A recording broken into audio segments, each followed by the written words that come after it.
Hello everyone, it's I, WhackyAnimeWhatIF here to present you with What If Issei Had the Yandere Gear, Part 4. Let's go ahead and get into this. The what if starts with Issei heading to school. He notices Kurumi didn't follow him this morning and had to go somewhere in a hurry. So Issei is a bit happy he doesn't have to deal with anything too crazy. While heading to school until he steps past the Kyo Academy's gate and saw Principal Herbert looking out his office window in a chair petting a cat like a whole ass supervillain with a devious ass smirk, staring dead ass at Issei. Issei immediately thought, just why can't I have one normal fucking day in this school? Issei just goes inside the school building and remembers his first class is up the stairs. As Issei looks at the stairs, he casually thinks, know what? I'ma skip my first class. I'm not dealing with those fucking stairs again. I mean, the stairs somehow have their own boss music playing in my fucking head. That already screams hell no. Issei just walks not even 2 steps away from the stairs, and he swears he heard the stairs call him a bitch. Issei even looked around to see if anyone else could have said that or heard that shit, but Issei sees the halls are deserted. So Issei walks to the steps and stares them down and says, "The fuck did you say to me, you piece of," before Issei could even finish what he was gonna say. All of a sudden, he sees a man come out of the stairs like a fucking ghost and uppercut Issei. The man didn't even let Issei hit the ground before spin kicking him down the hall. Issei was sliding across the ground to the other end of the hallway before he hit a wall, cracking it and causing some pieces of it to crumble. Issei is on the ground coughing blood. The man casually walks up to Issei and says, "My name is Kiaro. I am here for the sacred gear in your possession. More specifically, the obsession gear. Now if you stay still, I'll make your death quick. If you resist, I'll make your death slow and agonizing. So why don't you be a good dog and roll over and die?" Issei gets up shakily. He looks at Cairo and sees toxic green eyes staring at him as he notices his black long hair with a twisted smile and sinister aura just oozing off of this man. Issei feels a bit of fear, but knowing if he didn't do anything he would die, Issei decides to casually look at Cairo and say, "How about instead of me dying, you go find a mirror, look at yourself in the mirror, and go fuck yourself with that mirror, you sneaky bastard." Cairo looks at Issei and says in a dark tone with a pissed off look, "I'll enjoy your screams. I may even record them and listen to them like a wonderful symphony later."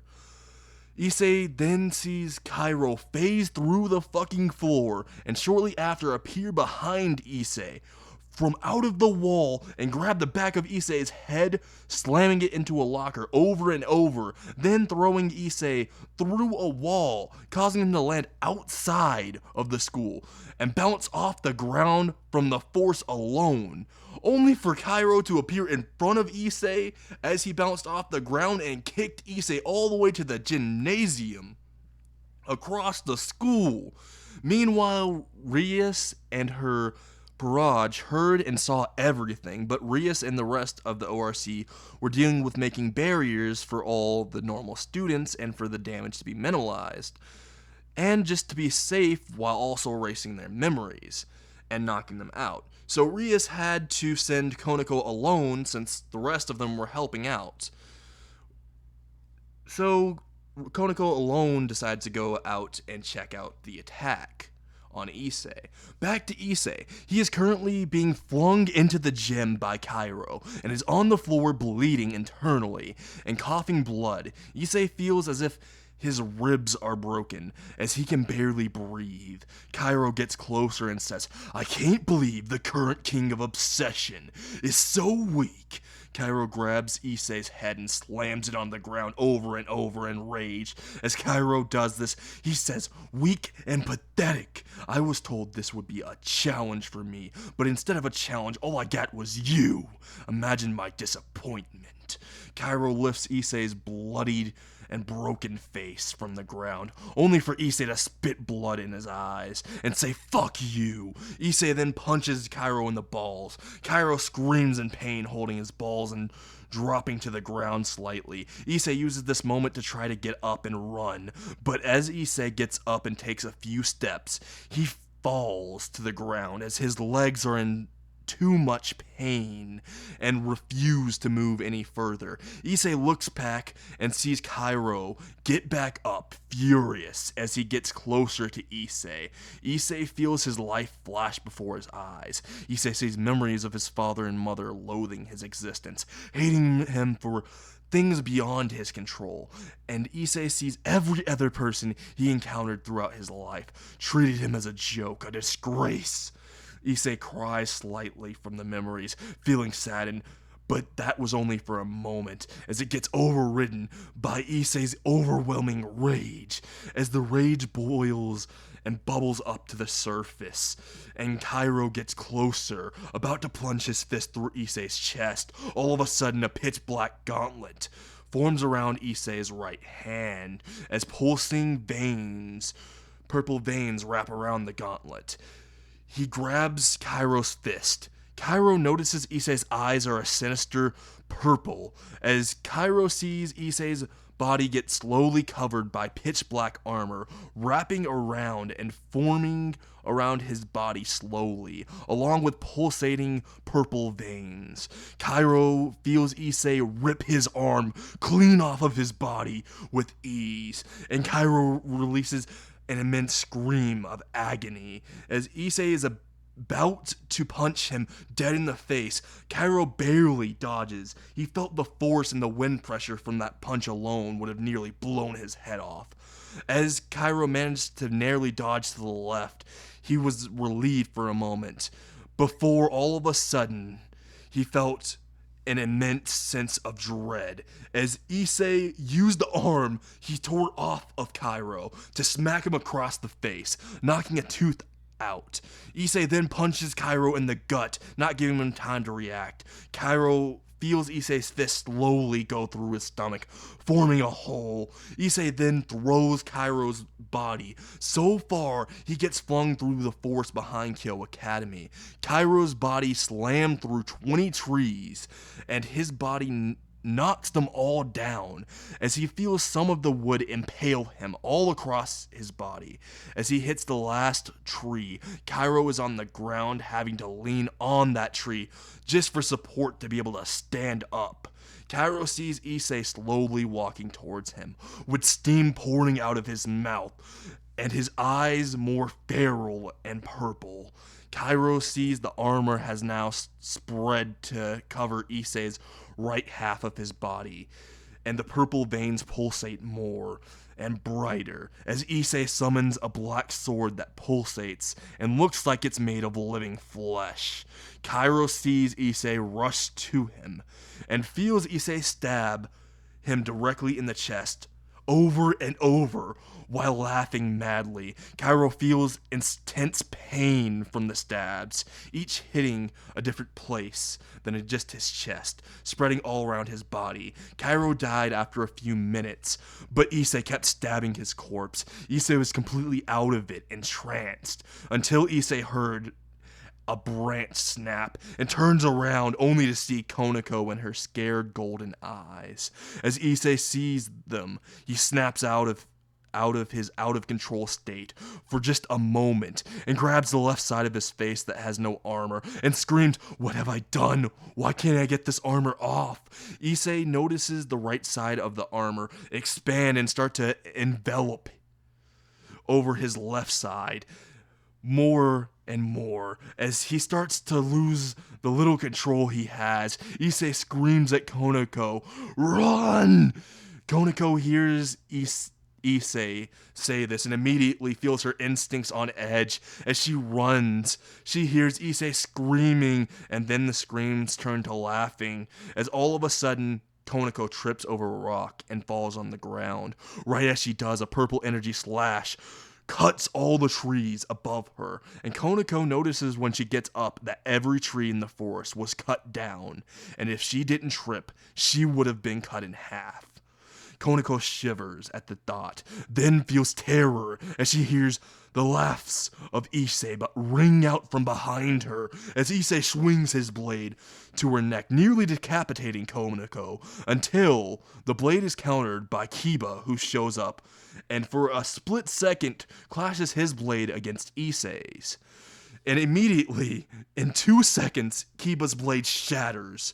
Kiba managed to push Koneko out of the way, but Issei used his left arm, his left hand, and grabbed Kiba's face and grips it tightly to the point Kiba can feel his skull caving in and his eyes start to bleed, as well as his ears. Koneko punches Issei in the back from behind, but Issei merely slashes his sword at her with his right hand, while still gripping Kiba's face with his left hand.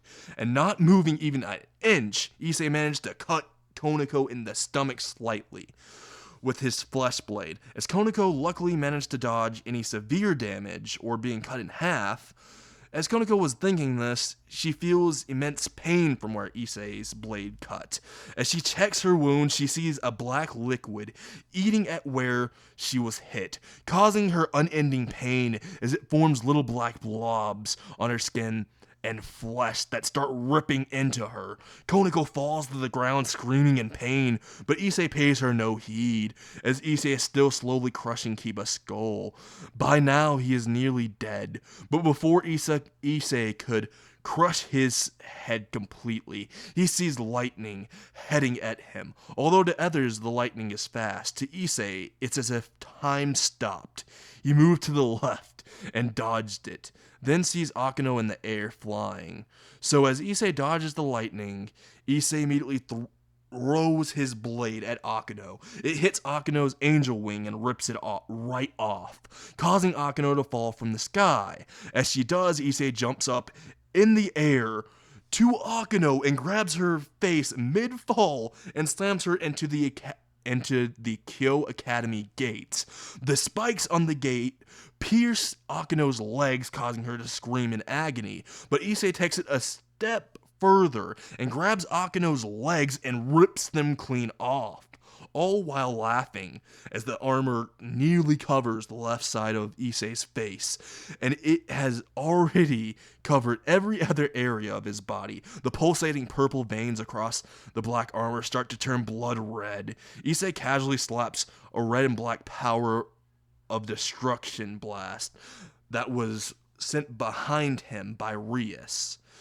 Not even looking back at Rias, just fucking vanishes in front of her eyes, and Rias just feels immense and intense pain in her stomach. As Rias looked down, she saw Issei's entire hand directly through her stomach. Then Issei just casually yanks it out, walks away mechanically as Rias falls to the ground and starts bleeding out. All of a sudden, a familiar voice is heard saying, "Issei, this isn't you. You need to regain control." Issei, in his out-of-control state, looks at the direction of the familiar voice to see Kurumi. Issei notices the ones he thought he killed were behind her, restored to perfect health, except Rias, who, Kurumi right in front of Issei, shoots with her flintlock and uses her fourth bullet, Dalit, as it reverses Rias's wounds to before her encounter with Issei. Kurumi did this to the entire ORC and is locked in an intense stare down between herself and Issei. Kurumi hears Issei release a feral roar and charge directly at her. And that's where I end the What If. I hope you all enjoyed it, and I'm sorry if it was too short. I hope you all have a wonderful day, and make sure to subscribe and turn on your notifications for more video updates. After all, some of you have not been receiving them, or have been commenting that at least.